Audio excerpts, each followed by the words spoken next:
In the shadowed archives of history, where whispers of brutality echo through the ages, one name resonates with chilling force: Vlad III of Wallachia. He was not merely a conqueror carving out an empire with armies, nor a politician manipulating the levers of power. Vlad's dominion lay in a far more unsettling realm: the meticulously crafted theater of human suffering.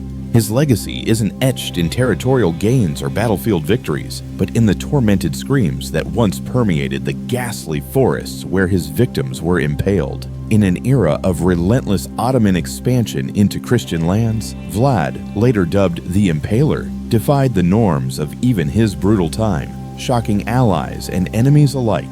Punishment became not just justice, but a gruesome spectacle, transforming execution into an art form of agonizing prolongation. But what dark alchemy transformed a man into such a figure? Was it madness seizing control, cold, calculated strategy, or something altogether more sinister lurking within the human soul? The answer remains obscured by layers of legend and propaganda, blurring the line between a monstrous villain and a desperate protector. More than just the chronicle of a cruel ruler, this exploration delves into how unchecked power can warp humanity into something far more horrifying than any creature of fiction. To truly grasp the depths of Vlad's cruelty, one must first understand the brutal world he inhabited, a world where survival was a relentless struggle, and the weak were often consumed by overwhelming forces. Even against this backdrop of inherent violence, Vlad's methods stood apart, unparalleled in their macabre creativity and chilling calculation. His dark legacy would later fuel the nightmares that spawned literature's most iconic vampire. Yet the real Vlad Dracula far eclipses any fictional creation in sheer terror. This narrative is not for the faint of heart. It is a descent into the abysmal depths of human nature, where political imperatives collide with pathological tendencies, and the insatiable lust for power twists a man into history's most innovative architect of pain. In 1448, a 17-year-old prince ascended to the throne of Wallachia, a vulnerable principality caught in the crossfire between the burgeoning Ottoman Empire and the Kingdom of Hungary. This was no mere honorific appointment, it was a veiled death sentence. Wallachia existed as a precarious buffer state, forever pressured to pledge allegiance in conflicts that would determine the fate of Eastern Europe. Previous rulers learned a grim lesson: neutrality was a fatal illusion. Survival hinged on aligning with the strongest power and praying they would honor their commitments. Vlad III, Dracula, whose surname signified "son of the dragon," inherited this agonizing dilemma from his father, Vlad II, Dracula, who had tirelessly fought to preserve Wallachlia's fragile independence. The young prince spent his formative years as a hostage in the Ottoman court, a common practice employed to guarantee loyalty from vassal states. It was here, amidst the heart of Ottoman power, that he was exposed to the brutal realities of imperial control, swift, merciless, and absolute. The Ottomans did not govern through affection or respect, but through the certainty that defiance meant annihilation. During his captivity, Vlad witnessed firsthand the manipulation of fear as a governing tool. Public executions were not merely acts of justice, but theatrical performances designed to crush the spirit of any potential dissenters. The young prince gleaned that mercy was often perceived as weakness, and that sometimes the most effective way to prevent even greater bloodshed was to commit acts of such unparalleled horror that no one would dare to challenge your rule. These stark lessons would later manifest in ways that would shock even his Ottoman captors. 15th century Eastern Europe was a political chessboard where human lives were reduced to expendable pieces. Betrayal was the currency of the realm, alliances were as fleeting as battlefield smoke, and rulers who displayed compassion rarely survived long enough to regret it. Vlad's own father had been assassinated by his own nobles, while his elder brother had been brutally tortured and entombed alive by Hungarian forces. These formative experiences instilled in the young prince a stark realization. In his world, there were only two types of people: those who inspired absolute terror and those who became victims. When Vlad finally seized his throne in 1456, he inherited a kingdom ravaged by internal strife, threatened by external invasion, and populated by nobles complicit in his father's murder. A conventional ruler might have adopted a strategy of political maneuvering, careful alliance building, and gradual power consolidation. Instead, Vlad forged a different path, one that would ensure his name would be whispered in terror for centuries to come. He would not merely punish his enemies. He would transform punishment itself into a psychological weapon so potent that the mere mention of his name would quell rebellions before they could even ignite.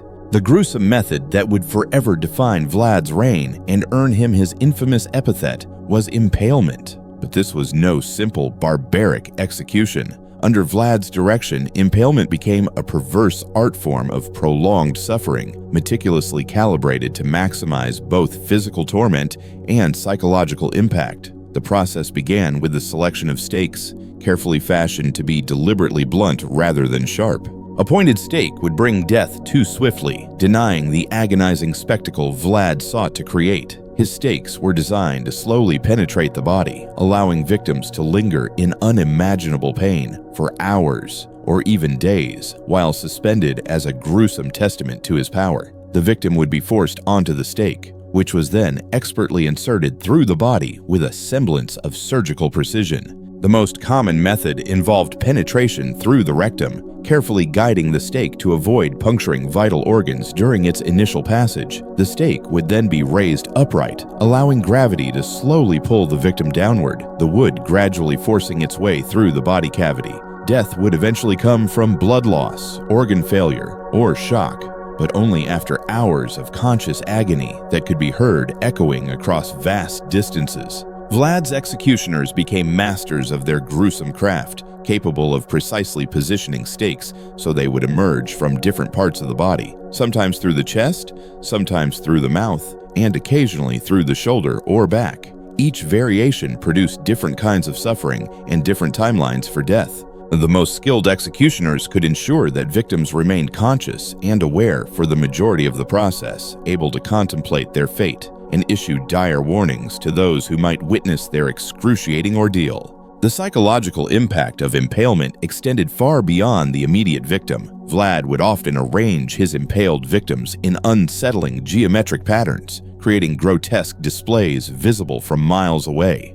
Forests of agonizing humanity that served as chilling monuments to his power. Merchants traversing trade routes would stumble upon these horrifying spectacles days after the executions when decomposition had begun, yet many victims were still alive. The combined sight, smell, and sound of these human gardens created trauma that rippled far beyond Wallachlia's borders, cementing Vlad's terrifying reputation throughout Europe. Impalement, however, was merely the opening act in Vlad's repertoire of horrors. Historical accounts meticulously document his use of flaying, where victims were skinned alive using specialized instruments designed to remove flesh in strips while prolonging life. He employed boiling, slowly immersing prisoners into cauldrons of scalding oil or water, heated to specific temperatures designed to inflict maximum pain without immediate death. Crushing devices were employed to systematically break bones, starting with the extremities and working inward, allowing victims to anticipate each stage of their agonizing destruction while remaining fully conscious. One of the most notorious episodes of Vlad's depravity occurred in 1459, when he extended an invitation to the noble families of Targovishte to attend an Easter feast. These were the very aristocrats who had conspired in his father's assassination and had spent decades engaged in political machinations that had systematically weakened Wallachia.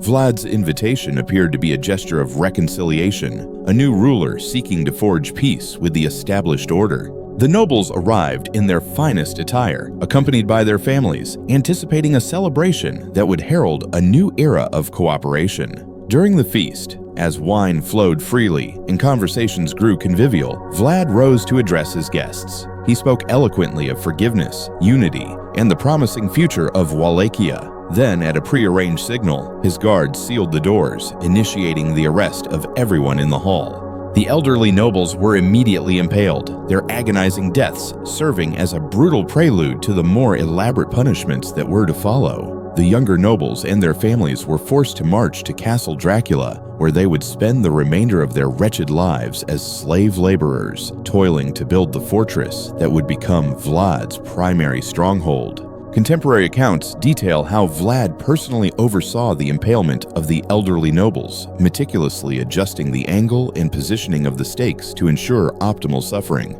He reportedly dined amidst the dying men, casually commenting on their pained expressions and making sardonic jokes about their reduced circumstances. Witnesses recounted that he seemed to derive genuine pleasure from their agony, occasionally pausing his meal to offer mockingly sympathetic words to his victims or to critique the technique of his executioners. The forced march to Castle Dracula itself became a harrowing form of torture. Noble families, accustomed to lives of luxury, were driven through treacherous mountain passes clad in their feast day attire, forced to work relentlessly until they collapsed from sheer exhaustion. Many perished during the castle's construction, their bodies callously incorporated into the foundation as a symbolic gesture of their subjugation. Those who survived the initial construction were kept as permanent prisoners, their noble titles reduced to cruel jokes as they performed the most menial tasks under the constant threat of impalement. This single event effectively eliminated an entire generation of Wallachian nobility, sending a chilling message throughout the region. The traditional political protections were meaningless under Vlad's iron rule. The horrific tale spread rapidly through diplomatic channels, reaching the courts of Hungary, Poland, and even Western Europe. Foreign ambassadors began approaching Wallachia with unprecedented caution, acutely aware that diplomatic immunity might not protect them from a ruler who had demonstrated such inventive contempt for established customs and social hierarchies. Foreign merchants and diplomats provided some of the most detailed accounts of Vlad's methods, as they were often spared execution deliberately in order to disseminate word of what they had witnessed. A German merchant named Jacob Rem described arriving at Targovish to discover the central square transformed into what he hauntingly referred to as a forest of the dying. Hundreds of stakes had been meticulously arranged in concentric circles, each adorned with victims in varying stages of decay and death. The stench was so overwhelming that horses refused to enter the city, and Rem's party was forced to conduct their business while breathing through cloths saturated in wine and potent herbs. Sultan Mehmed II, the conqueror of Constantinople and one of history's most ruthless military commanders, reportedly abandoned an invasion of Wallachia after encountering a field containing 20,000 impaled Ottoman prisoners. The Sultan, a man who had witnessed countless atrocities during his campaigns, was said to have remarked that he could not wage war against a man who surpassed the devil himself in cruelty. This retreat by one of Europe's most feared military leaders served to amplify Vlad's reputation, demonstrating that his methods were effective even against the most hardened warriors. A Hungarian diplomat named Toma Kakuzinos left behind meticulously detailed records of a dinner invitation at Castle Dracula, where he was forced to dine while watching freshly impaled prisoners slowly die outside the dining hall windows. Vlad reportedly inquired of his guest whether the smell bothered him, and when Kakuzinos reluctantly admitted that it did, Vlad offered to have him impaled higher up, where the air might be fresher. The diplomat wisely recognized that this was not entirely a jest and spent the remainder of the meal praising the unparalleled effectiveness of Vlad's justice system. Perhaps the most chilling account comes from a Saxon chronicler who described Vlad's treatment of captured Ottoman soldiers. Rather than simply executing them, Vlad would select a few to be released unharmed, ensuring they would return to Ottoman territory with vivid, detailed accounts of what they had witnessed. These survivors became unwilling ambassadors of terror, their testimonies proving more effective than any military victory in deterring future invasions. The psychological warfare proved so effective that some Ottoman commanders began to deliberately avoid Wallachian territory altogether, opting for longer routes that bypassed Vlad's domain. The remarkable consistency of these foreign accounts, despite originating from different time periods and diverse cultural backgrounds, strongly suggests that the reports of Vlad's cruelty were not merely fabrications of propaganda or exaggerated legends. The specific details provided by witnesses from Germany, Hungary, Turkey, and other regions align too closely to be dismissed as mere invention. These were men familiar with warfare, execution, and the casual brutality common to their era. Yet, they all described Vlad's methods as uniquely horrifying, suggesting that his cruelty far exceeded even the brutal norms of 15th century Europe. Vlad's reign of terror was not characterized by random violence, but by a deliberately calculated system designed to achieve specific political objectives. His cruelty served multiple purposes: eliminating domestic opposition, deterring foreign invasion, and establishing a reputation so fearsome that it would render future conflicts unnecessary. In an era where military strength was often measured by the size of armies and the wealth of treasuries, Vlad discovered that reputation alone could be more potent than conventional power. His methods were theatrical by design, because the theater itself was the weapon. The systematic nature of Vlad's violence becomes evident when examining his treatment of different social classes and ethnic groups. Boyars who dared to challenge his authority faced the most elaborate and agonizing punishments, their suffering intended to demonstrate the utter futility of political opposition. Foreign merchants who engaged in dishonest dealings or showed any form of disrespect were punished in ways that were carefully calculated to be remembered and reported throughout the vast trading networks of Eastern Europe. Religious minorities and ethnic groups perceived as disloyal were subjected to collective punishments designed to ensure unwavering community compliance. Vlad's consistent use of impalement as a primary method of execution was particularly strategic. Unlike hanging or beheading, which were relatively swift and could be easily dismissed by distant observers, impalement created enduring displays that served as constant warnings. The victims remained visible for weeks, their decaying bodies standing as silent monuments to Vlad's power long after the initial punishment. Travelers encountering these gruesome spectacles days or weeks later would carry the memory with them for the rest of their lives, spreading Vlad's terrifying reputation far beyond the geographical confines of his realm. The economic impact of Vlad's methods was substantial and intentional. By eliminating corrupt merchants through spectacular punishments, he achieved a temporary reduction in trade corruption and a corresponding increase in tax revenues. By terrorizing potential rebels into submission, he significantly reduced the costs associated with maintaining large standing armies or constructing elaborate fortifications. The pervasive fear he generated functioned as an invisible army, effectively patrolling his borders and maintaining order without requiring payment or supplies. However, the long-term consequences of Vlad's approach proved to be deeply problematic. While his methods were initially effective in consolidating power and deterring enemies, they also fostered a climate of pervasive paranoia that made normal governance virtually impossible. Subordinates were too terrified to offer honest counsel. Allies remained perpetually unreliable due to the fear of eventual betrayal, and the general population lived in constant dread of arbitrary punishment. The very system that had granted Vlad absolute power also served to isolate him completely, forcing him to rely on fear as his sole instrument of governance. One of the most notorious incidents of Vlad's reign occurred in 1462 when he invited a group of Ottoman ambassadors to his court under the pretense of engaging in diplomatic negotiations. These were not mere messengers, but high-ranking officials representing Sultan Mehmed II himself, dispatched to demand increased tribute payments and to discuss the terms for Wallachhia's continued vassalage. The ambassadors arrived expecting the customary diplomatic protocols, formal ceremonies, negotiated agreements, and the subtle dance of international relations that characterized medieval diplomacy.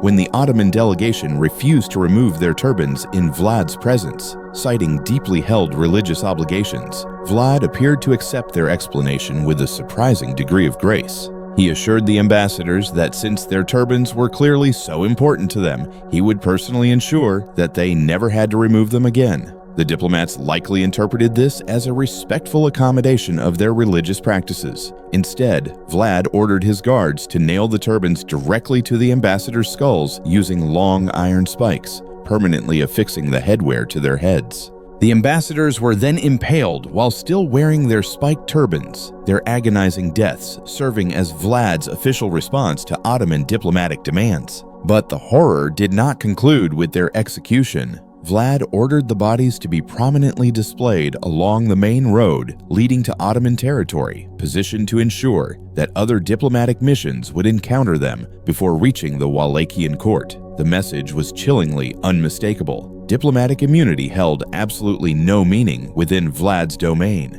This incident marked a definitive rupture in Vlad's already strained relationship with the Ottoman Empire and demonstrated his utter willingness to violate the most basic principles of international law. The murder of ambassadors was considered one of the gravest possible offenses in medieval diplomacy, an act that justified immediate military retaliation and branded the perpetrator as an enemy of civilized nations. Vlad's decision not only to kill the ambassadors, but to do so in such a deliberately spectacular manner, indicated that he had crossed the boundary of rational political calculation, venturing into a realm of pure psychological warfare. The Ottoman response was swift and overwhelming. Sultan Mehmed II, who had previously been content to merely collect tribute from Wallachia, now committed substantial military resources to achieving Vlad's utter destruction. The ambassador incident had transformed a manageable political relationship into a deeply personal vendetta between two of history's most ruthless leaders. The resulting conflict would push Vlad's methods to even greater extremes,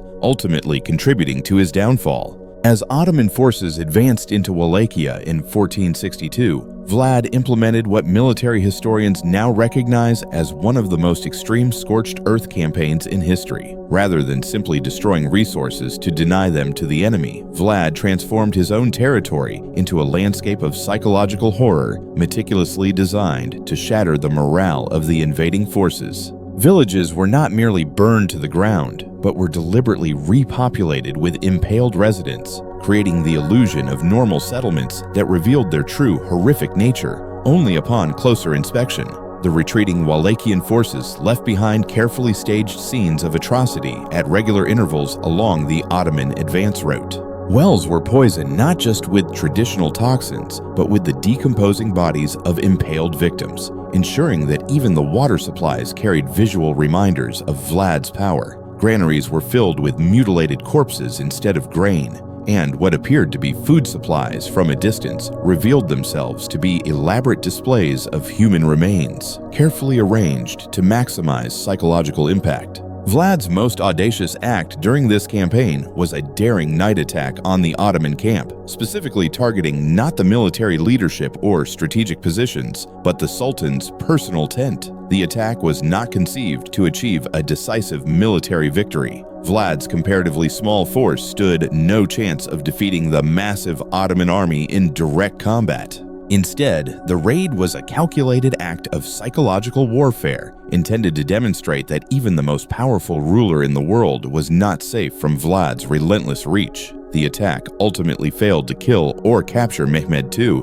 but it succeeded in its true purpose, proving that conventional military superiority meant nothing against an enemy willing to disregard all established rules of engagement. During the retreat from the failed night attack, Vlad's forces captured several hundred Ottoman soldiers. Rather than holding them as prisoners for potential exchange or ransom, Vlad ordered their immediate impalement along the road leading back to the main Ottoman camp. The victims were meticulously positioned so that their agonizing cries could be heard by the advancing Ottoman forces, who were forced to march past their dying comrades while listening to their desperate pleas for help. Some Ottoman soldiers reportedly deserted rather than continue advancing through what they hauntingly described as the devil's own country. The cumulative effect of these meticulously orchestrated tactics was precisely what Vlad had intended. Even though his military forces were vastly outnumbered, the Ottoman advance slowed dramatically as commanders struggled to maintain discipline among troops who were witnessing horrors that exceeded anything in their previous military experiences. Supply lines became increasingly unreliable as support personnel refused to venture into Wallachian territory, and recruitment for the campaign became exceedingly difficult as word spread throughout the Ottoman Empire about the nightmarish nature of warfare in Vlad's domain. The final phase of Vlad's reign poignantly demonstrated how his methods, while initially effective, ultimately proved self-destructive. By 1462, his cruelty had effectively eliminated most of his domestic support base, alienated potential foreign allies, and created a climate of fear so all-encompassing that normal governance became impossible. The boyars who might have provided invaluable administrative expertise were either dead or living in exile. The merchants who could have generated crucial tax revenue were too terrified to conduct business, and the common people lived in constant dread of arbitrary punishment. Vlad's isolation became complete when even his Hungarian allies began to perceive him as a liability rather than an asset. King Matthias Corvinus of Hungary, who had previously supported Vlad as a useful buffer against Ottoman expansion, began receiving troubling reports from his own ambassadors, detailing atrocities that far exceeded any reasonable military necessity. The Hungarian court recognized that Vlad's increasingly horrific reputation was beginning to reflect poorly on his Christian allies, making diplomatic relations with other European powers increasingly difficult to maintain. The end arrived not through military defeat, but through political abandonment. In 1462, Vlad was captured by Hungarian forces and imprisoned for 12 long years, not as a direct punishment for his crimes, but as a calculated political necessity. His continued freedom had simply become incompatible with Hungary's broader diplomatic objectives, and his methods had rendered him too dangerous to remain a viable ally. The imprisonment was presented as a form of protective custody rather than outright punishment, but the underlying message was clear. Even Vlad's most ardent supporters could no longer tolerate his presence in active politics. During his extended imprisonment, tales of Vlad's extraordinary cruelty continued to spread throughout Europe, gradually taking on increasingly legendary and embellished characteristics. German printing presses churned out pamphlets vividly describing his alleged atrocities, often embellished for dramatic effect, but still rooted in documented accounts from surviving witnesses. These publications marked the beginning of Vlad's transformation from a historical figure into a potent cultural symbol, the real man gradually fading behind a growing mythology of absolute evil that would eventually inspire Bram Stoker's iconic Dracula centuries later. When Vlad briefly returned to power in 1476, his brutal methods remained unchanged, but his effectiveness had significantly diminished. The world had adapted to his tactics, and his reputation, while still undeniably fearsome, no longer carried the paralyzing effect it had once possessed. His death in battle later that year marked the definitive end of an era in which a single individual's profound commitment to cruelty had dramatically shaped the political landscape of an entire region. The man who had ruled through terror died as he had lived, violently surrounded by enemies and bereft of the loyalty of those he had desperately sought to protect. The enduring legacy of Vlad the Impaler extends far beyond the borders of 15th century Wallachia, profoundly influencing literature, political theory, and our understanding of the corrupting potential of unchecked power. His methods demonstrated that cruelty, when applied systematically, could undeniably achieve short-term political objectives, but only at the significant cost of long-term stability and moral legitimacy. Modern dictators have carefully studied Vlad's techniques, recognizing in his reign both the potential effectiveness and the ultimate futility of governing through fear alone.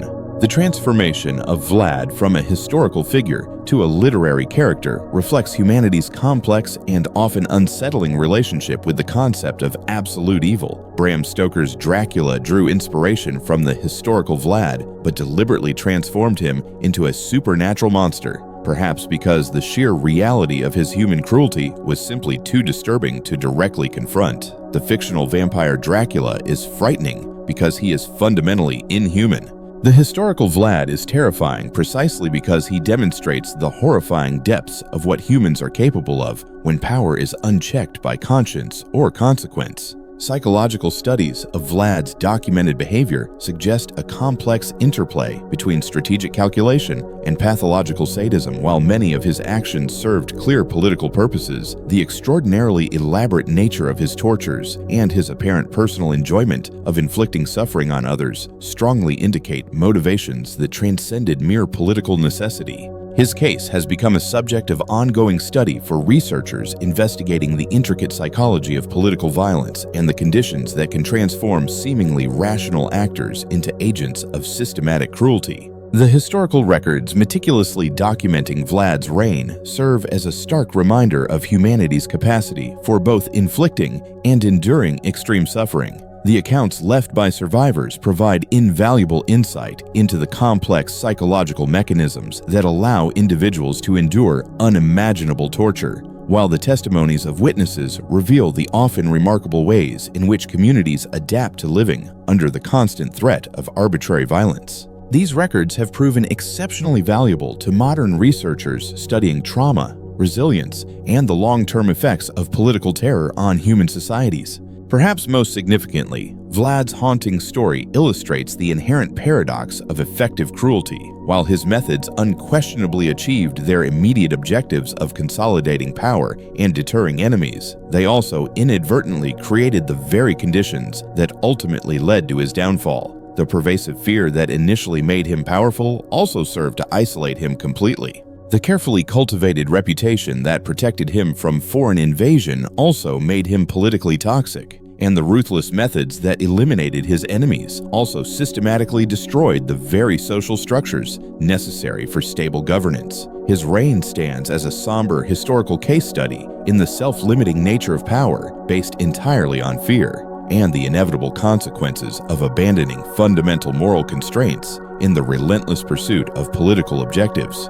In examining the life and methods of Vlad the Impaler, we are forced to confront deeply uncomfortable truths about human nature and the profoundly corrupting influence of absolute power. His story compels us to consider whether the capacity for such elaborate cruelty resides latent within all of us, simply waiting for the right combination of circumstances, opportunity, and twisted justification to emerge. The historical record suggests that Vlad was not inherently born a monster, but was gradually shaped by his experiences into something truly monstrous, raising deeply unsettling questions about the malleability of human conscience under conditions of extreme duress. The undeniable effectiveness of Vlad's methods, even as we recoil in horror from their brutality, challenges our fundamental assumptions about the often conflicting relationship between morality and political necessity. His reign undeniably achieved its stated objectives. Domestic opposition was brutally eliminated, foreign invasions were successfully deterred, and a semblance of political stability was maintained for over a decade.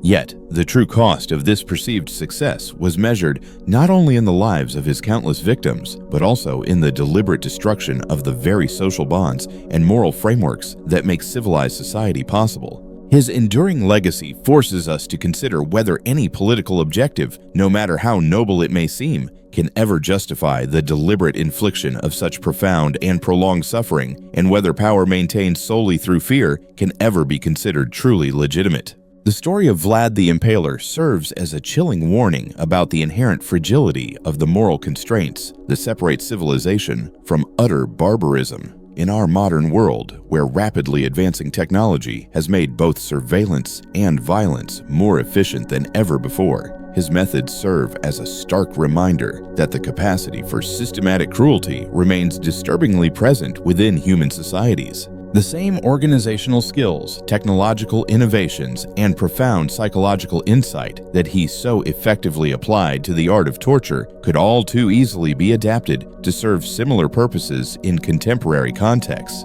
Perhaps most troubling is the chilling recognition that Vlad's cruelty was not the unfortunate byproduct of madness or irrationality, but the calculated result of a clear-eyed assessment of political reality. His methods proved effective precisely because he understood human psychology far better than his contemporaries, recognizing that fear could be a far more potent motivator than affection, that reputation could effectively substitute for military strength, and that the constant threat of extreme punishment could maintain order far more efficiently than complex and cumbersome legal systems. This calculated nature of his cruelty makes it all the more frightening, as it suggests that such methods could be deliberately chosen by rational actors who ultimately conclude that the potential benefits outweigh the devastating moral costs. The enduring fascination with Vlad's story, from medieval chronicles to modern horror films, reflects our inherent need to grapple with these profoundly uncomfortable realities about power, violence, and the darkest aspects of human nature. By thoroughly examining his reign in unflinching detail, we honor the memory of his countless victims while simultaneously learning invaluable lessons about the specific conditions that allow such figures to emerge, and the enduring importance of maintaining robust moral boundaries, even in the face of overwhelming political necessity. His haunting story reminds us that the price of civilization is eternal vigilance against those who would willingly trade human dignity for short-term political expediency, and that the capacity for both unspeakable evil and extraordinary resistance to evil ultimately lies within us all. So, as we've journeyed through the terrifying world of Vlad the Impaler, it becomes clear that his story isn't just about a bloodthirsty tyrant. It's a chilling exploration of how unchecked power can warp even the most strategically minded individual into a monster. It forces us to confront uncomfortable truths about the darkness that can reside within humanity and the fragility of the moral guardrails that keep us from descending into barbarity. It's a stark reminder that even the most effective methods, when rooted in cruelty and fear, ultimately sow the seeds of their own destruction. I'd love to hear your thoughts on all of this. What resonated with you the most about Vlad's story? Do you have any questions about the historical context, the psychological aspects, or even his enduring influence on our culture? Please leave a comment below. I'm really interested in your perspective and would love to spark a conversation. And if you found this exploration of Vlad the Impaler fascinating, be sure to subscribe so you don't miss out on future deep dives into history's most complex and compelling figures. We'll be uncovering more stories that challenge our understanding of power, morality, and the human condition. Thanks for watching.